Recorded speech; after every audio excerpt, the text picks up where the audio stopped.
सनातन संसार में आपका स्वागत है। तंत्र एक गहन और प्राचीन आध्यात्मिक मार्ग है जिसकी जड़ें भारत में हैं। तंत्र को केवल भौतिक या भौतिकवादी पहलुओं से जोड़ने वाली आम गलत धारणाओं के विपरीत इसका वास्तविक सार परिवर्तन के बारे में है, चेतना की उच्चतम अवस्था तक पहुंचने के लिए किसी की ऊर्जा, मन और आत्मा को बदलना। तंत्र शब्द स्वयं संस्कृत के मूल शब्दों तन से लिया गया है, जिसका अर्थ है विस्तार करना, और त्रा जिसका अर्थ है मुक्ति। इसलिए तंत्र को एक ऐसी प्रणाली के रूप में समझा जा सकता है जो किसी की चेतना का विस्तार करती है और परम मुक्ति की ओर ले जाती है। क्या आप जानते हैं कि अल्फा टब नामक एक मंच और एक उत्पाद है जो आपके बच्चे को कम उम्र में ज्ञान और शब्दावली के बारे में बहुत कुछ सीखने में मदद करता है। अंत में एक आश्चर्य के लिए बनी रही। इस कथन में हम तंत्र के रहस्यों में गहराई से उतरेंगे, यह उजागर करेंगे कि यह केवल अनुष्ठानों या प्रतीकों के अभ्यास से परे कैसे है। तंत्र एक समग्र दृष्टिकोण है जो जीवन को उसकी संपूर्णता में समाहित करता है, शरीर, मन और आत्मा को एकीकृत करके हमारे भीतर निष्क्रिय ऊर्जा को अनलॉक करता है, जिसे अक्सर कुंडलिनी के रूप में संदर्भित किया जाता है। इस खोज के दौरान हम सर जॉन वुडरूफ द्वारा द सर्पेंट पावर जैसे प्रमुख कार्यों का संदर्भ देंगे, जिसे लंबे समय से कुंडलिनी और चक्रों पर एक आधिकारिक मार्गदर्शक माना जाता है, और जॉर्ज फ्यूरस्टीन द्वारा तंत्र द पाथ ऑफ एक्सटेसी, जो तंत्र के दर्शन और अभ्यास को स्पष्ट और सुलभ शब्दों में समझाता है।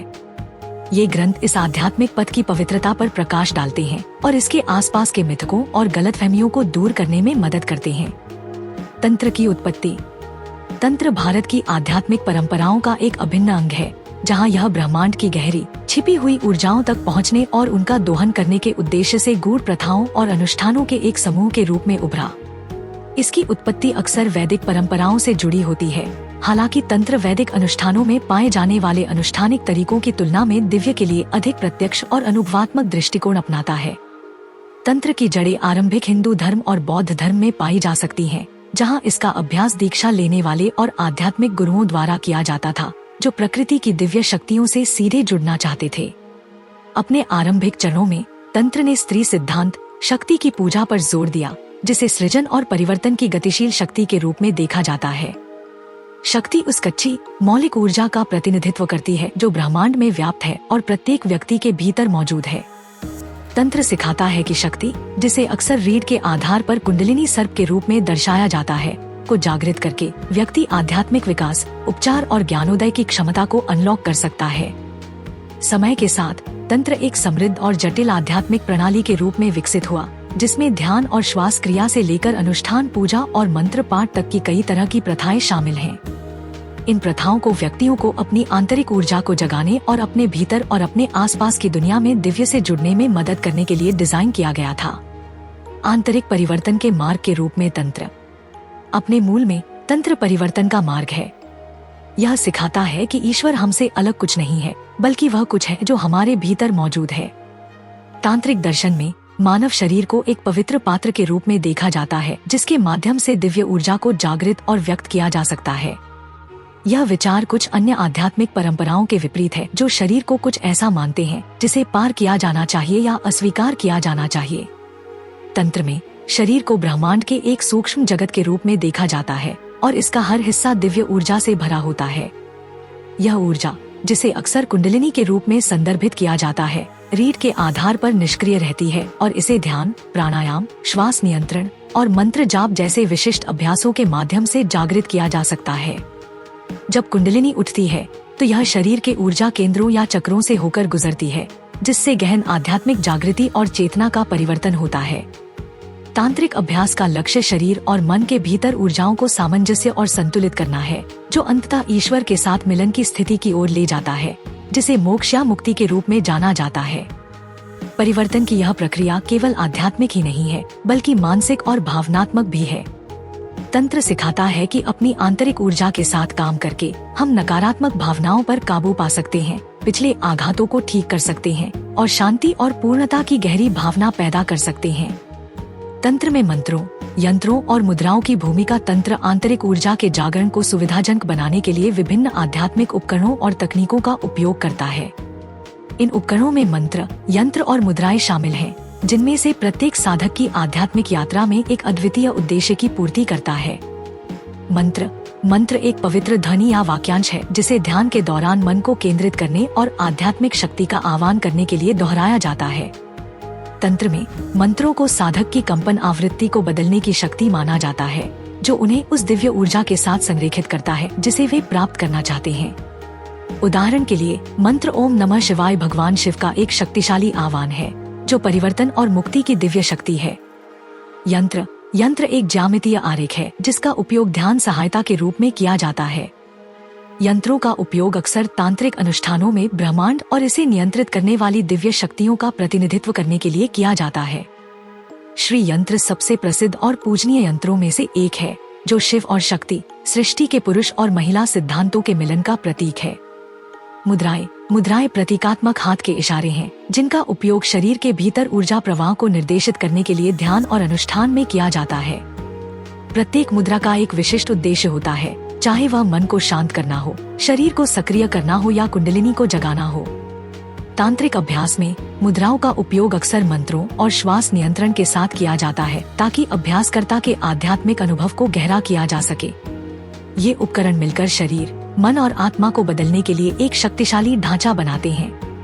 मन को केंद्रित करने के लिए मंत्रों का उपयोग करके, दिव्य ऊर्जा की कल्पना करने के लिए यंत्रों का उपयोग करके और उस ऊर्जा को चैनल करने के लिए मुद्राओं का उपयोग करके अभ्यासकर्ता अपनी आंतरिक क्षमता को जगा सकते हैं और आत्म साक्षात्कार के लक्ष्य के करीब पहुंच सकते हैं। तंत्र के बारे में मिथकों को दूर करना। तंत्र के सामने सबसे लगातार चुनौतियों में से एक है इसके अभ्यासों की व्यापक गलतफहमी और विकृति, विशेष रूप से पश्चिमी संस्कृतियों में। कई लोग गलती से तंत्र को विशुद्ध रूप से शारीरिक या कामुक अभ्यासों से जोड़ते हैं, अक्सर इसके गहरे आध्यात्मिक दर्शन को पवित्र कामुकता के रूप में कम कर देते हैं। यह दृष्टिकोण न केवल तंत्र को अति सरल बनाता है, बल्कि आध्यात्मिक जागृति और परिवर्तन के मार्ग के रूप में इसके वास्तविक उद्देश्य को भी अनदेखा करता है। तंत्र वास्तव में एक अत्यधिक अनुशासित और गूढ़ आध्यात्मिक प्रणाली है, जिसके लिए समर्पण और अभ्यास की आवश्यकता होती है। जबकि यह शरीर और उसकी ऊर्जाओं को आध्यात्मिक विकास के महत्वपूर्ण पहलुओं के रूप में स्वीकार करता है, तंत्र केवल शारीरिक सुख पर केंद्रित नहीं है, बल्कि यह सिखाता है कि शरीर की ऊर्जाओं को समझने और नियंत्रित करने से हम चेतना की उच्च अवस्था प्राप्त कर सकते हैं और अंततः दिव्य के साथ एक हो सकते हैं। तंत्र की सुंदरता आध्यात्मिकता के प्रति इसके समग्र दृष्टिकोण में निहित है। यह भौतिक दुनिया या शरीर को अस्वीकार नहीं करता है, बल्कि उन्हें आध्यात्मिक यात्रा के अभिन्न अंग के रूप में अपनाता है। तंत्र सिखाता है कि जीवन के हर पहलू में ईश्वर की उपस्थिति है, चाहे वह सबसे सांसारिक क्रियाकलाप हो या ध्यान की उच्चतम अवस्थाएं। यह समावेशी और सर्वव्यापी दृष्टिकोण तंत्र को उन लोगों के लिए एक अनूठा और शक्तिशाली मार्ग बनाता है जो गहन आध्यात्मिक विकास की तलाश में है। आधुनिक जीवन में तंत्र के व्यावहारिक अनुप्रयोग। आज की तेज तर्रार और अक्सर तनावपूर्ण दुनिया में तंत्र की शिक्षाएं हमारे भीतर के आत्म से फिर से जुड़ने और हमारे भीतर मौजूद दिव्य ऊर्जा का दोहन करने का एक तरीका प्रदान करती हैं। हालांकि तंत्र की पारंपरिक प्रथाएं कुछ लोगों को कठिन लग सकती हैं, लेकिन इसके कई सिद्धांतों को व्यावहारिक और सुलभ तरीकों से आधुनिक जीवन में अपनाया जा सकता है। तंत्र द्वारा सिखाई जाने वाली सबसे महत्वपूर्ण शिक्षाओं में से एक है माइंडफुलनेस का महत्व और वर्तमान में पूरी तरह से मौजूद रहना।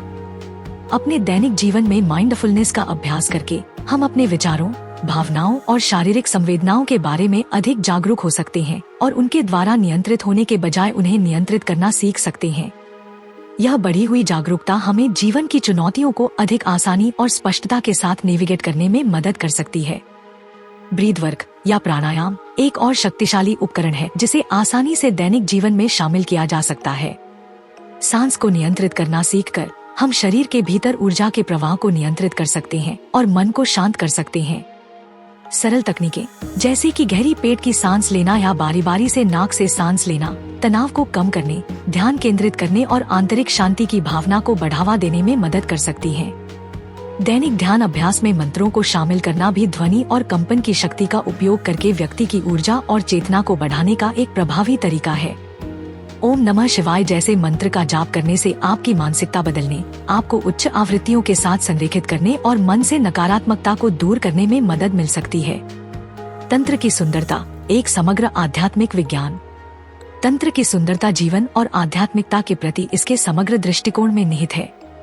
यह अस्तित्व के सभी पहलुओं, मन, शरीर और आत्मा को गले लगाता है और उन्हें एक सुसंगत पूरे में सामंजस्य स्थापित करने का प्रयास करता है।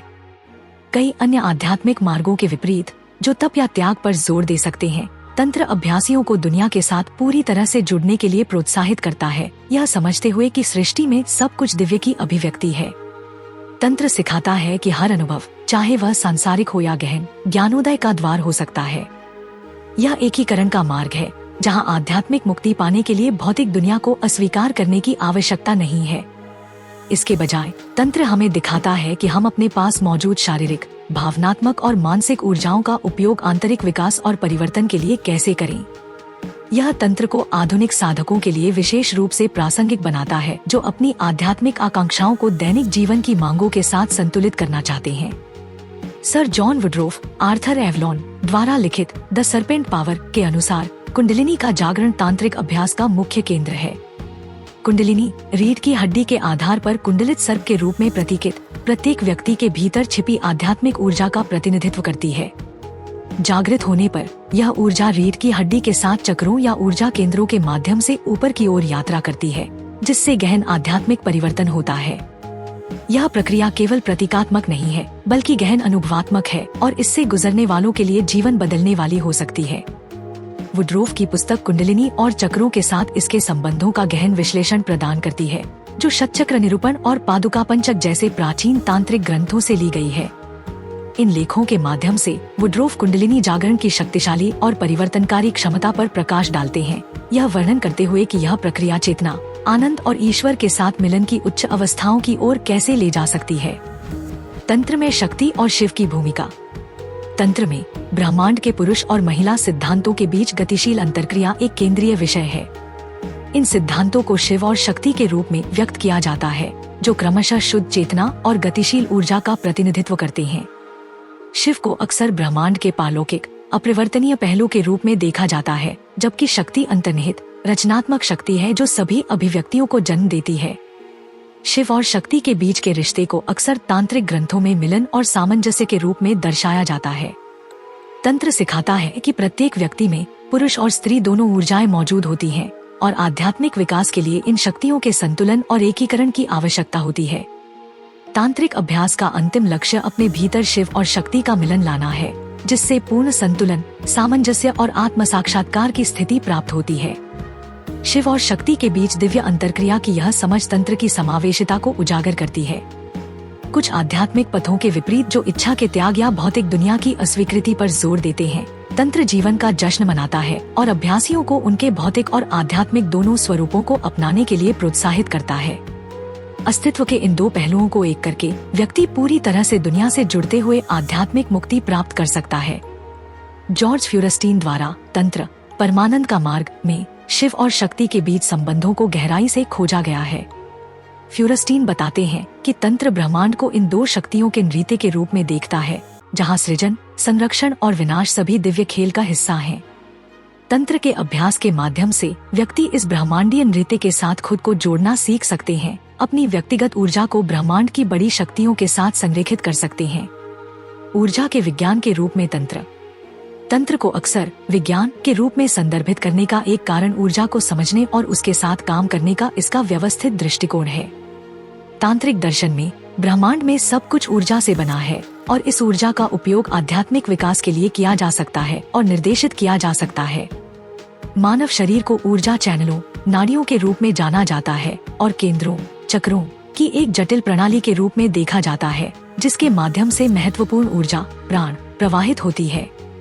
प्राणायाम, सांस नियंत्रण, मंत्र जाप और ध्यान जैसी तकनीकों का अभ्यास करके तांत्रिक साधक इन ऊर्जा चैनलों को शुद्ध कर सकते हैं और चक्रों को सक्रिय कर सकते हैं, जिससे शरीर के भीतर ऊर्जा का अधिक संतुलित और सामंजस्यपूर्ण प्रवाह होता है। जब यह ऊर्जा स्वतंत्र रूप से प्रवाहित होती है, तो इससे जीवन शक्ति, मानसिक स्पष्टता, भावनात्मक स्थिरता और आध्यात्मिक अंतर्दृष्टि में वृद्धि होती है। चक्र तांत्रिक अभ्यास में एक केंद्रीय भूमिका निभाते हैं, क्योंकि वे शरीर के भीतर ऊर्जा के केंद्र बिंदु हैं। 7 प्राथमिक चक्र हैं, जिनमें से प्रत्येक शारीरिक, भावनात्मक और आध्यात्मिक कल्याण के विभिन्न पहलुओं से जुड़ा हुआ है। ये चक्र रीढ़ की हड्डी के साथ आधार से सिर के मुकुट तक स्थित होते हैं और प्रत्येक विशिष्ट गुणों और कार्यों से मेल खाता है। मूलाधार मूल चक्र रीढ़ की हड्डी के आधार पर स्थित, यह चक्र ग्राउंडिंग, स्थिरता और अस्तित्व का प्रतिनिधित्व करता है। यह पृथ्वी तत्व से जुड़ा हुआ है और सुरक्षा के लिए हमारी बुनियादी जरूरतों को नियंत्रित करता है। स्वाधिष्ठान त्रिक चक्र नाभि के ठीक नीचे स्थित यह चक्र रचनात्मकता, कामुकता और भावनात्मक अभिव्यक्ति से जुड़ा हुआ है। यह दूसरों से जुड़ने और आनंद का अनुभव करने की हमारी क्षमता को नियंत्रित करता है। मणिपुर सोलर प्लेक्सस चक्र पेट के क्षेत्र में स्थित यह चक्र व्यक्तिगत शक्ति, आत्मविश्वास और आत्म अनुशासन का प्रतिनिधित्व करता है। यह अग्नि तत्व से जुड़ा है और हमारी पहचान और उद्देश्य की भावना को नियंत्रित करता है। अनाहत हृदय चक्र छाती के केंद्र में स्थित यह चक्र प्रेम, करुणा और भावनात्मक संतुलन का प्रतिनिधित्व करता है। यह अपने और दूसरों के लिए प्यार देने और प्राप्त करने की हमारी क्षमता को नियंत्रित करता है। विशुद्ध गला चक्र गले में स्थित यह चक्र संचार, आत्माभिव्यक्ति और सत्य का प्रतिनिधित्व करता है। यह हमारी सच्चाई बोलने और खुद को प्रामाणिक रूप से व्यक्त करने की क्षमता को नियंत्रित करता है। आज्ञा तीसरा नेत्र चक्र भौहों के बीच स्थित यह चक्र अंतर्ज्ञान, अंतर्दृष्टि और आध्यात्मिक जागरूकता का प्रतिनिधित्व करता है।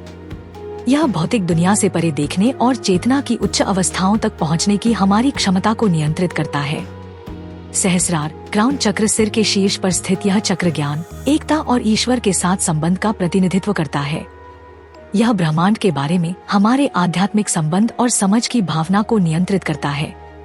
तांत्रिक अभ्यासों के माध्यम से इन चक्रों के साथ काम करके व्यक्ति अपने भीतर और ब्रह्मांड की बड़ी शक्तियों के साथ संतुलन और संरेखण की स्थिति प्राप्त कर सकते हैं। कुंडलिनी ऊर्जा का जागरण जो चक्रों के माध्यम से ऊपर उठता है, तांत्रिक अभ्यास का अंतिम लक्ष्य माना जाता है, जो आध्यात्मिक मुक्ति और आत्म साक्षात्कार की ओर ले जाता है। तंत्र के व्यावहारिक लाभ। जबकि तंत्र के आध्यात्मिक लक्ष्य गहन हैं, इसके अभ्यास रोजमर्रा की जिंदगी के लिए कई व्यावहारिक लाभ भी प्रदान करते हैं। तंत्र के कई आधुनिक चिकित्सक अपने अभ्यास के परिणामस्वरूप अपने शारीरिक स्वास्थ्य, भावनात्मक कल्याण और मानसिक स्पष्टता में सुधार की रिपोर्ट करते हैं। ऐसा इसलिए है क्योंकि तंत्र में इस्तेमाल की जाने वाली तकनीकें जैसे कि श्वास क्रिया, ध्यान और ऊर्जा कार्य शरीर और मन के भीतर तनाव और रुकावटों को दूर करने में मदद करती हैं, जिससे अधिक जीवन शक्ति और लचीलापन मिलता है। अपने शारीरिक और मानसिक लाभों के अलावा तंत्र भावनात्मक उपचार और व्यक्तिगत विकास का मार्ग भी प्रदान करता है। चक्रों की ऊर्जा के साथ काम करके व्यक्ति डर, क्रोध और उदासी के पुराने पैटर्न को छोड़ सकते हैं और शांति और आंतरिक शक्ति की गहरी भावना पैदा कर सकते हैं। तंत्र सिखाता है कि अपनी भावनाओं और इच्छाओं सहित खुद के सभी पहलुओं को गले लगाने और एकीकृत करने से हम पूर्णता और पूर्णता की स्थिति प्राप्त कर सकते हैं। तंत्र और भावनात्मक उपचार, मन शरीर संबंध को समझना। तंत्र की मुख्य शिक्षाओं में से एक मन और शरीर के बीच घनिष्ठ संबंध है। तांत्रिक दर्शन के अनुसार भावनाएं केवल मनोवैज्ञानिक घटनाएं नहीं हैं, बल्कि शरीर में ऊर्जा के रूप में भी संग्रहित होती हैं। नकारात्मक भावनाएं जैसे कि डर, क्रोध और दुख शरीर के ऊर्जा प्रवाह में रुकावट पैदा कर सकती हैं, जिससे शारीरिक और मानसिक असंतुलन हो सकता है। दूसरी ओर प्रेम और आनंद जैसी सकारात्मक भावनाएं ऊर्जा का सामंजस्यपूर्ण प्रवाह बनाती हैं, जो कल्याण को बढ़ावा देती हैं। तंत्र भावनात्मक असंतुलन को दूर करने के लिए कई तरह की तकनीकें प्रदान करता है।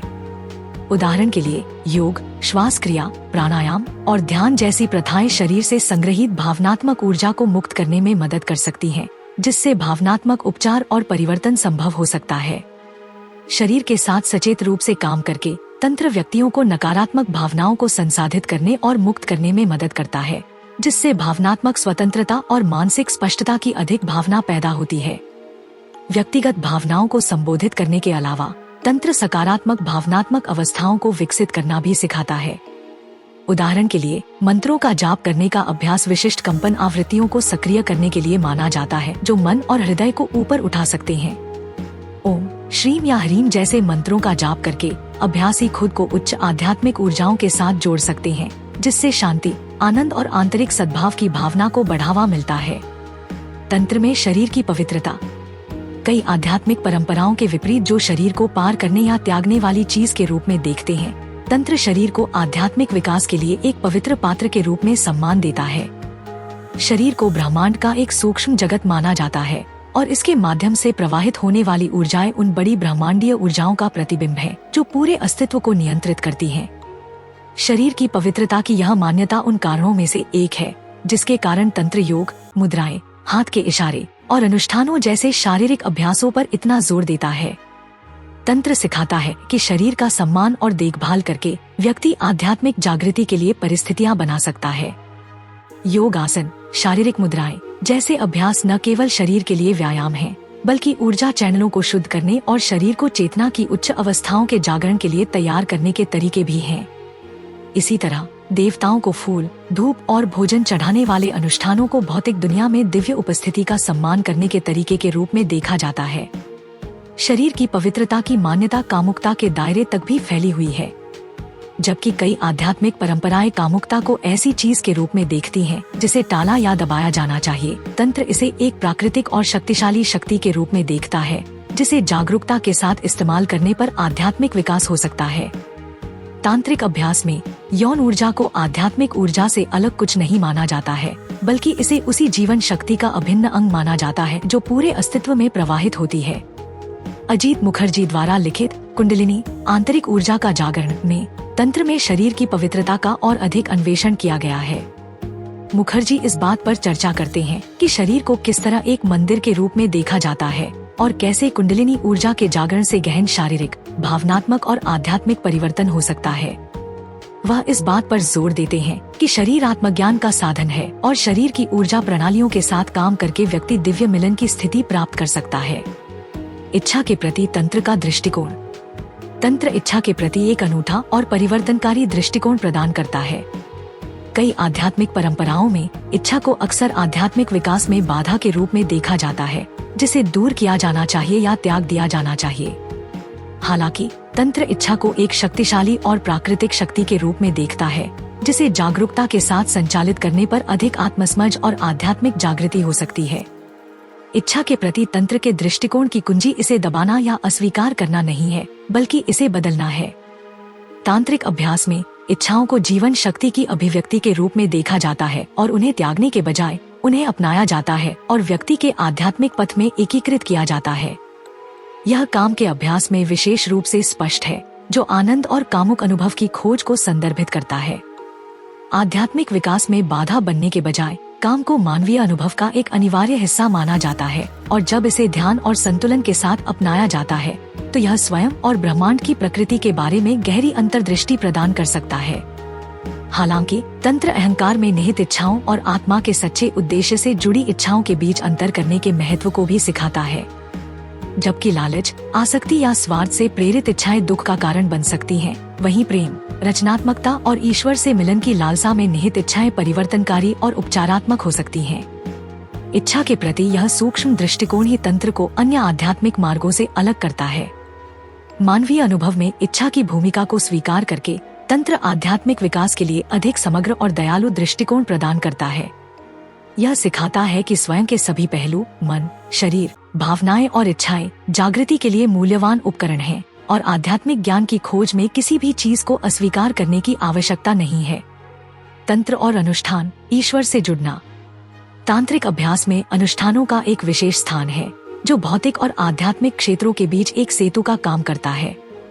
तंत्र में अनुष्ठान केवल प्रतीकात्मक कार्य नहीं है, बल्कि दिव्य ऊर्जाओं को आमंत्रित करने और ब्रह्मांड की शक्तियों के साथ खुद को संरेखित करने की शक्तिशाली तकनीकें हैं। ये अनुष्ठान सरल अभ्यासों जैसे मोमबत्ती जलाना या मंत्र जपना से लेकर अधिक विस्तृत समारोहों तक हो सकते हैं, जिनमें प्रसाद, मुद्राएं और दृश्य शामिल होते हैं। तांत्रिक अनुष्ठानों का एक मुख्य उद्देश्य एक पवित्र स्थान बनाना है, जिसमें साधक ईश्वर से जुड़ सके। यह पवित्र स्थान बाहरी, जैसे वेदी या मंदिर, और आंतरिक, साधक के हृदय और मन के भीतर दोनों हो सकता है। इरादे और मन लगाकर अनुष्ठान करने से व्यक्ति दिव्य ऊर्जाओं की उपस्थिति का आह्वान कर सकते हैं और ब्रह्मांड के साथ जुड़ाव की गहरी भावना पैदा कर सकते हैं। तांत्रिक अनुष्ठानों में अक्सर यंत्रों, ज्यामितीय आरेख और मंत्रों, पवित्र ध्वनियों का उपयोग शामिल होता है, जिनके बारे में माना जाता है कि वे विशिष्ट देवताओं या ब्रह्मांडीय शक्तियों का प्रतिनिधित्व करते हैं। उदाहरण के लिए, श्री यंत्र तांत्रिक अभ्यास में सबसे अधिक पूजनीय प्रतीकों में से एक है, जो ब्रह्मांड की पुरुष और स्त्री ऊर्जाओं के मिलन का प्रतिनिधित्व करता है। श्री यंत्र पर ध्यान लगाने या संबंधित मंत्र का जाप करने से साधक खुद को ईश्वर की रचनात्मक और परिवर्तनकारी शक्ति के साथ जोड़ सकते हैं। क्रिस्टोफर वालिस द्वारा तंत्र प्रकाशित में तांत्रिक अभ्यास में अनुष्ठानों की भूमिका का गहराई से पता लगाया गया है। वालिस बताते हैं कि अनुष्ठान केवल बाहरी कार्य नहीं है, बल्कि दिव्य उपस्थिति को आंतरिक बनाने और किसी की चेतना को बदलने के तरीके हैं। अनुष्ठान के माध्यम से व्यक्ति अहंकार की सीमाओं से आगे बढ़ सकते हैं और ईश्वर के साथ सीधे संबंध का अनुभव कर सकते हैं। तंत्र और संबंध, विपरीतताओं का पवित्र मिलन। तंत्र के सबसे प्रसिद्ध पहलुओं में से एक, विशेष रूप से पश्चिम में, संबंधों और पवित्र मिलन की इसकी खोज है। जबकि कई लोग गलती से तंत्र को केवल कामुकता से जोड़ते हैं, रिश्तों पर इसकी शिक्षाएं भौतिक क्षेत्र से बहुत आगे जाती हैं। तांत्रिक दर्शन में रिश्तों को विपरीतताओं के सार्वभौमिक परस्पर क्रिया के सूक्ष्म रूप में देखा जाता है। पुरुष और महिला, प्रकाश और अंधकार, शिव और शक्ति। तंत्र सिखाता है कि इन विपरीतताओं के सामंजस्यपूर्ण मिलन के माध्यम से रिश्तों में और खुद के भीतर व्यक्ति आध्यात्मिक विकास प्राप्त कर सकता है और अंततः ईश्वर के साथ एकता का अनुभव कर सकता है। रिश्तों पर तांत्रिक शिक्षाओं के मूल में यह विचार है कि पुरुष और स्त्री ऊर्जाओं का मिलन व्यक्तिगत आत्मा के ईश्वर के साथ मिलन को दर्शाता है। यह भगवान शिव और देवी शक्ति के बीच पौराणिक संबंधों में सबसे स्पष्ट रूप से दर्शाया गया है। शिव शुद्ध चेतना, स्थिरता और ईश्वर के पारलौकिक पहलू का प्रतिनिधित्व करते हैं, जबकि शक्ति गतिशील ऊर्जा, रचनात्मकता और ईश्वर के अंतर्निहित पहलू का प्रतिनिधित्व करती है। साथ में वे विपरीतताओं के सही संतुलन और दिव्यता की पूर्ण अभिव्यक्ति का प्रतीक हैं। मानवीय रिश्तों में तंत्र सिखाता है कि पुरुष और महिला या किसी भी व्यक्ति के भीतर मर्दाना और स्त्री पहलू एक दूसरे को अधिक संतुलन और आध्यात्मिक विकास प्राप्त करने में मदद कर सकते हैं। पुरुष और महिला का शारीरिक मिलन, जैसा कि कुछ तांत्रिक अनुष्ठानों में मनाया जाता है, एक गहरे आध्यात्मिक मिलन का प्रतीक है। चेतना और ऊर्जा, मन और हृदय, आत्मा और शरीर का विलय। हालांकि तंत्र इस बात पर भी जोर देता है कि सच्चा मिलन केवल शारीरिक या रोमांटिक रिश्तों तक सीमित नहीं है। तंत्र की शिक्षाओं को सभी प्रकार के रिश्तों पर लागू किया जा सकता है, चाहे वे किसी साथी, मित्र या परिवार के सदस्य के साथ हों। किसी भी रिश्ते में दूसरे व्यक्ति की पवित्रता को पहचानना और उनमें प्रतिबिंबित दिव्यता को देखना महत्वपूर्ण है। प्रेम, सम्मान और मनन के साथ रिश्तों को अपनाकर हम गहरे संबंध विकसित कर सकते हैं और अपने और दूसरों दोनों के लिए आध्यात्मिक विकास को बढ़ावा दे सकते हैं। रिश्तों पर इस फोकस को लोरिन रोश की पुस्तक द रेडियंट सूत्र में खूबसूरती से दर्शाया गया है, जहां उन्होंने प्यार, रिश्तों और भागीदारों के बीच आध्यात्मिक मिलन पर काव्यात्मक तांत्रिक शिक्षाओं की खोज की है। रोश इस बात पर जोर देते हैं कि तंत्र केवल यौन अंतरंगता के बारे में नहीं है, बल्कि गहरे प्रेमपूर्ण संबंधों को विकसित करने के बारे में है, जो आत्म साक्षात्कार और दिव्य मिलन की ओर ले जाते हैं। तंत्र में गुरु शिष्य परंपरा की भूमिका। तांत्रिक परंपरा में गुरु या आध्यात्मिक शिक्षक की भूमिका सबसे महत्वपूर्ण है।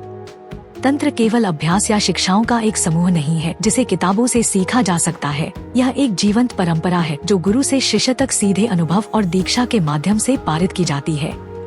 गुरु एक मार्गदर्शक के रूप में कार्य करता है, जो शिष्य को आध्यात्मिक पथ की जटिलताओं को नेविगेट करने और भीतर सुप्त दिव्य ऊर्जा को जगाने में मदद करता है। तंत्र में गुरु और शिष्य के बीच के रिश्ते को पवित्र माना जाता है, क्योंकि यह शिव और शक्ति के बीच के रिश्ते को दर्शाता है। गुरु शिव के ज्ञान का प्रतीक है, शुद्ध चेतना और जागरूकता, जबकि शिष्य शक्ति की गतिशील ऊर्जा का प्रतिनिधित्व करता है, जो दिव्य की उच्च चेतना के साथ जागने और विलय करने की कोशिश करता है। इस पवित्र रिश्ते के माध्यम से शिष्य को आध्यात्मिक परिवर्तन का अनुभव करने के लिए आवश्यक ज्ञान, अभ्यास और आशीर्वाद प्राप्त होता है। तंत्र सिखाता है कि गुरु के मार्गदर्शन के बिना परंपरा के गहरे पहलुओं को पूरी तरह से समझना और उनका अभ्यास करना मुश्किल हो सकता है, अगर असंभव नहीं है। गुरु न केवल शिक्षक के रूप में बल्कि एक रक्षक के रूप में भी कार्य करता है, जो शिष्य को आध्यात्मिक नुकसान से बचने में मदद करता है और उन्हें उच्चतम प्राप्ति की ओर मार्गदर्शन करता है। दीक्षा के रूप में जानी जाने वाली दीक्षा की प्रक्रिया में गुरु शिष्य को आध्यात्मिक ऊर्जा संचारित करता है, कुंडलिनी को जागृत करता है और उन्हें आत्मज्ञान के मार्ग पर स्थापित करता है। गुरु शिष्य का रिश्ता अंधविश्वास या अधिकार पर आधारित नहीं है, बल्कि आपसी सम्मान और विश्वास पर आधारित है। शिष्य को गुरु के पास विनम्रता, खुलेपन और आध्यात्मिक विकास की सच्ची इच्छा के साथ जाना चाहिए, जबकि गुरु को एक ऐसा सिद्ध गुरु होना चाहिए जो शिष्य को ज्ञान और करुणा के साथ मार्गदर्शन करने में सक्षम हो। जॉर्ज फ्यूरस्टीन की पुस्तक तंत्र, परमानंद का मार्ग, तंत्र में गुरु शिष्य संबंध के महत्व पर प्रकाश डालती है। फ्यूरस्टीन बताते हैं कि कैसे यह परंपरा सदियों से तांत्रिक अभ्यास की आधारशिला रही है और तंत्र की शिक्षाओं को पूरी तरह से समझने और उन्हें अपनाने की चाहत रखने वालों के लिए एक अनुभवी शिक्षक का मार्गदर्शन क्यों जरूरी है। आधुनिक दुनिया में तंत्र, प्रासंगिकता और अनुप्रयोग। अपनी प्राचीन जड़ों के बावजूद तंत्र की शिक्षाएं आधुनिक दुनिया में अत्यधिक प्रासंगिक बनी हुई हैं। वास्तव में तंत्र के कई अभ्यास और सिद्धांत समकालीन जीवन में हमारे सामने आने वाली चुनौतियों जैसे तनाव, वियोग और आध्यात्मिक शून्यता की भावना का समाधान प्रदान करते हैं। चाहे हम भावनात्मक संघर्षों से निपट रहे हों, अपने रिश्तों में गहरे जुड़ाव की तलाश कर रहे हों या व्यस्त जीवन के बीच आध्यात्मिक विकास का अनुभव करने का तरीका खोज रहे हों, तंत्र आधुनिक दुनिया की जटिलताओं को नेविगेट करने के लिए व्यावहारिक उपकरण और ज्ञान प्रदान करता है। तंत्र आधुनिक जीवन में इतना लागू होने का एक प्रमुख कारण संतुलन और एकीकरण पर इसका जोर है। त्याग या दुनिया से अलग होने की वकालत करने वाले आध्यात्मिक मार्गों के विपरीत तंत्र सिखाता है कि आध्यात्मिक विकास रोजमर्रा की जिंदगी के संदर्भ में हो सकता है और होना चाहिए।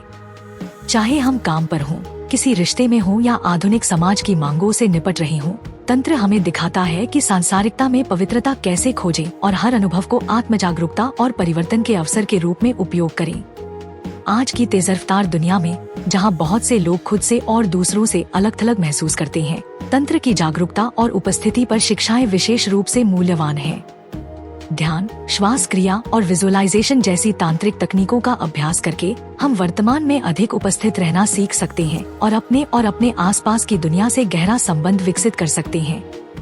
उपस्थिति की यह भावना न केवल तनाव और चिंता को कम करने में मदद करती है, बल्कि हमें अधिक आनंद, तृप्ति और आंतरिक शांति का अनुभव करने की भी अनुमति देती है।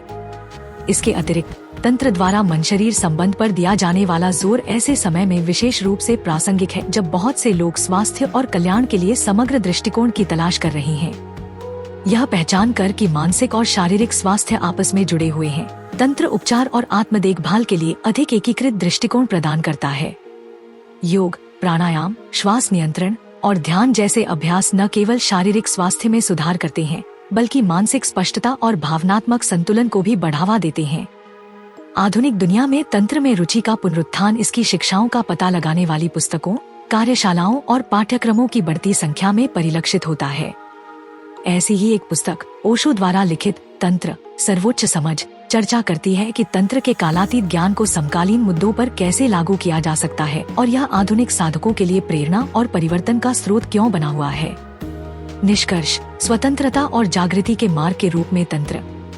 जैसा कि हमने देखा है, तंत्र एक विशाल और बहुआयामी परंपरा है जिसमें दर्शन, अनुष्ठान, ध्यान और व्यक्तिगत परिवर्तन शामिल हैं। वास्तविकता की प्रकृति, इच्छा की शक्ति और शरीर की पवित्रता पर इसकी शिक्षाएं आध्यात्मिक विकास के लिए एक अद्वितीय और समग्र दृष्टिकोण प्रदान करती हैं। चाहे अनुष्ठानों के अभ्यास के माध्यम से, उपस्थिति की खेती के माध्यम से या रिश्तों की खोज के माध्यम से, तंत्र जागृति का एक मार्ग प्रदान करता है जो जीवन के सभी पहलुओं को गले लगाता है। इसके मूल में तंत्र सिखाता है कि सब कुछ, हर विचार, भावना और अनुभव दिव्य की अभिव्यक्ति है। इस सत्य को पहचान कर और अपने आप के प्रकाश और छाया दोनों पहलुओं को अपनाकर हम अहंकार की सीमाओं से आगे बढ़ सकते हैं और आध्यात्मिक बोध की गहन स्वतंत्रता का अनुभव कर सकते हैं। तंत्र हमें दिखाता है कि ज्ञानोदय के मार्ग के लिए त्याग या इनकार की आवश्यकता नहीं है, बल्कि प्रेम, जागरूकता और दिव्य के साथ मिलन की इच्छा द्वारा निर्देशित दुनिया के साथ एक गहन जुड़ाव की आवश्यकता है। यही कारण है कि तंत्र को अक्सर सुंदर ज्ञान के रूप में वर्णित किया जाता है, क्योंकि यह जीवन के सभी पहलुओं की सुंदरता और पवित्रता का सम्मान करता है। यह हमें सिखाता है कि आध्यात्मिक रूप से विकसित होने के लिए हमें भौतिक दुनिया या अपनी इच्छाओं को अस्वीकार करने की आवश्यकता नहीं है। इसके बजाय हम अपने अनुभवों, रिश्तों और इच्छाओं को आत्मखोज और दिव्य मिलन के अवसरों में बदल सकते हैं। जो लोग तंत्र के ज्ञान की ओर आकर्षित होते हैं, उनके लिए आर्थर एवलॉन, सर जॉन वुडरोफ द्वारा द सरपेंट पावर जैसी पुस्तकें तांत्रिक दर्शन और अभ्यास की गहन खोज प्रदान करती हैं। एवलॉन के काम को तंत्र के क्षेत्र में एक क्लासिक माना जाता है और यह इस प्राचीन परंपरा के गहरे रहस्यों में मूल्यवान अंतर्दृष्टि प्रदान करता है। अंत में तंत्र मुक्ति का एक ऐसा मार्ग प्रदान करता है जो व्यावहारिक और गहरा दोनों है, जो हमें अधिक आत्म जागरूकता, भावनात्मक स्वतंत्रता और आध्यात्मिक जागृति की ओर ले जाता है। इसकी शिक्षाओं को अपने जीवन में एकीकृत करके हम अस्तित्व की सुंदरता, शक्ति और रहस्य का अनुभव कर सकते हैं और दिव्य प्राणियों के रूप में अपने वास्तविक स्वरूप की अंतिम प्राप्ति के करीब पहुंच सकते हैं। अब कल्पना करें कि इन प्राचीन ग्रंथों को नए दृष्टिकोण से देखें कि वे आधुनिक वैज्ञानिक जांच के साथ कैसे प्रतिध्वनित होते हैं और उन काव्यात्मक और आध्यात्मिक छंदों को उजागर करें जो पीढ़ियों से चले आ रहे हैं। हमारा केवल सदस्यों के लिए वीडियो आपको नासदीय सूक्त के माध्यम से एक यात्रा पर ले जाता है जो अस्तित्वगत और ब्रह्मांड संबंधी प्रश्नों की खोज करता है जिन्होंने सहस्राब्दियों से मानवता को उलझन में डाला है। यदि आप प्राचीन ज्ञान के बारे में भावुक हैं, ब्रह्मांड के बारे में उत्सुक हैं या बस विभिन्न दृष्टिकोणों के बारे में सीखना पसंद करते हैं तो यह एक ऐसा वीडियो है जिसे आप मिस नहीं कर सकते। यह गहन व्याख्याओं, मूल संस्कृत छंदों और उनके अनुवादों से भरा हुआ है जो आपको एक समृद्ध और व्यावहारिक अनुभव प्रदान करता है। तो आप इस अद्भुत वीडियो को कैसे देख सकते हैं? यह आसान है, बस हमारे चैनल का सदस्य बने। इसमें शामिल होने से आपको इस वीडियो और इसके जैसे कई अन्य वीडियो तक विशेष पहुंच मिलेगी जो प्राचीन ग्रंथों में गहराई से उतरेंगे और हमारी आधुनिक दुनिया के लिए उनकी प्रासंगिकता की खोज करेंगे। सदस्य के रूप में आपको ये चीजें पसंद आएंगी। नए वीडियो तक जल्दी पहुंच। सदस्यों के लिए शाउट आउट, फोटो और स्टेटस अपडेट, सिर्फ सदस्यों के लिए वीडियो। ऋग्वेद और अन्य प्राचीन ग्रंथों के गहन ज्ञान को जानने के इस अवसर को न चुकें। नीचे दिए गए ज्वाइन बटन पर क्लिक करें और आइए मिलकर ब्रह्मांड के रहस्यों का पता लगाएं। देखने के लिए धन्यवाद और मैं आपको सिर्फ सदस्यों के लिए सेक्शन में देखने का बेसब्री से इंतजार कर रहा हूँ। अगली बार तक उत्सुक बने रहें और खोज करते रहें।